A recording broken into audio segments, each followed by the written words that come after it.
Predstavte si ideálny víkend.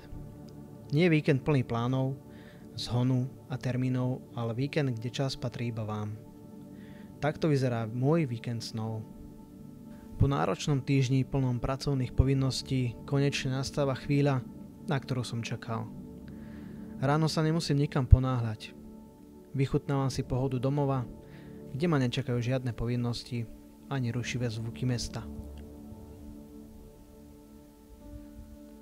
Prechádzka pri rybníku je pre mňa ako cesta do iného sveta.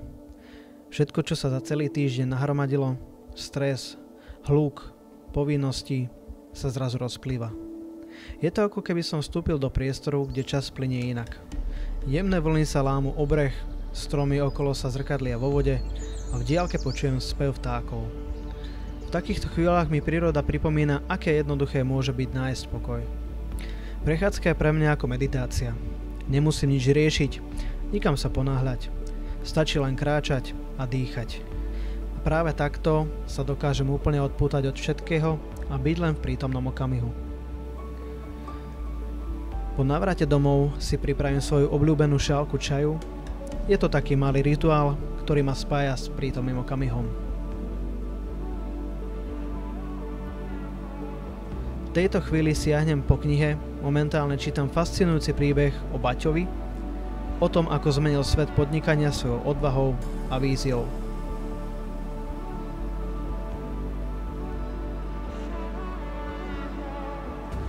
Rád siaham po knihách od inšpiratívnych ľudí. Každá stránka prináša nové myšlienky, ktoré ma motivujú a učia pozerať sa na svet inak.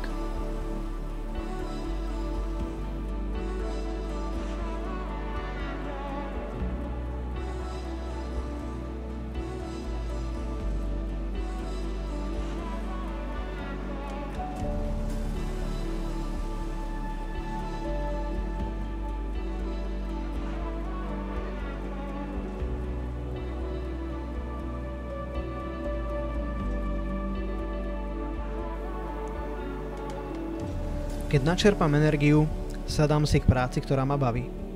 Strihanie videí pre klientov je pre mňa nielen povinnosť, ale aj forma kreatívneho vyjadrenia. Každý záber, každý prechod, to všetko skladám ako puzzle, aby to malo dokonalý zmysel.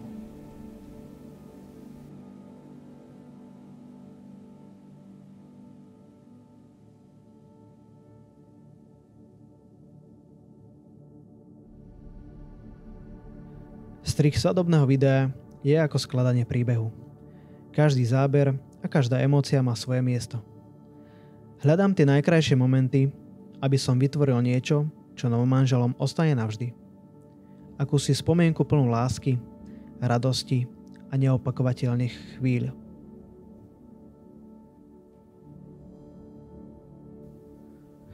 Ležať v posteli a nechať sa vtiahnuť do sveta obrazov a zvukov. To je môj čas na inšpiráciu. Zapínam projektor a púšťam si videoklipy, kde každý detail, farba a pohyb majú svoj význam. Tu, v tomto pokojnom okamihu, nachádzam nové nápady pre svoju vlastnú tvorbu. Môj víkend snov nemusí byť veľkolepý.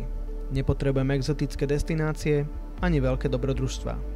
Stačí mi pokoj, ticho a tie malé veci, ktoré mi pripomínajú, že žiť život naplno znamená občas len spomaliť.